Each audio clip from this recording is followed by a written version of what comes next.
Hi welcome back. என் பொண்ணு தாங்க hi சொன்னது. ஸோ வேலைக்கு பார்க்கலாம் ஓகேவா.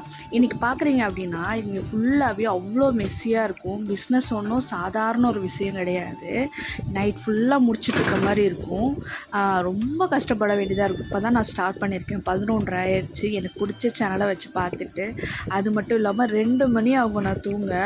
ஒரு கஸ்டமரு என்கிட்ட வந்து கேட்டிருந்தாங்க 4 கிளிப்பு வேணும் அப்படின்னு.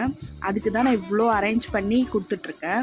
ஸோ ஸ்டால் தான் நான் நிறையா போடுவேன் அப்படின்றனால நிறைய கஸ்டமர் ஸ்டால்லேருந்தே வருவாங்க. அண்டு பார்த்திங்க அப்படின்னா இது எல்லாமே நான் வந்து ஸ்டாலுக்கு அரேஞ்ச் பண்ணிகிட்ருக்க எல்லாமே பண்ணிகிட்ருக்கேன் நான். ஸோ வந்து இன்ஸ்டாகிராம்லேயும் போட்டுட்ருக்கேன். இன்ஸ்டாகிராம்லேயும் சில பேர் வாங்குவாங்க. ஆனால் நிறைய எனக்கு ஸ்டாலில் தாங்க போகும். நான் இன்ஸ்டாகிராம் இப்போ தான் ஸ்டார்ட் பண்ணியிருக்கேன் அப்படின்றனால எனக்கு பெருசாக வந்து ஆர்டர்ஸ்லாம் வராது. பட் வந்துச்சுன்னா அதை விட சந்தோஷப்படுறது நான் யாராக இருக்க முடியும், நான் தானே அப்படின்ட்டு. ஸோ ஆனால் ஸ்டாலில் நிறைய பேர் போகும். நிறையா ஸ்டாலில் இருக்கிறவங்க நிறைய பேர். ஸோ அதனால் இப்போ நான் அவங்களுக்காக தான் நிறைய பண்ணிகிட்ருக்கேன். சில பேர் வந்து ஸ்டாலில் இருக்கிறவங்க என்கிட்ட கேட்டிருக்காங்க, நெக்ஸ்ட் டைம் வரும்போது எனக்கு எடுத்துகிட்டு வாங்க அப்படின்ற மாதிரி. ஸோ நெக்ஸ்ட் வீடியோவில் பார்க்கலாம்.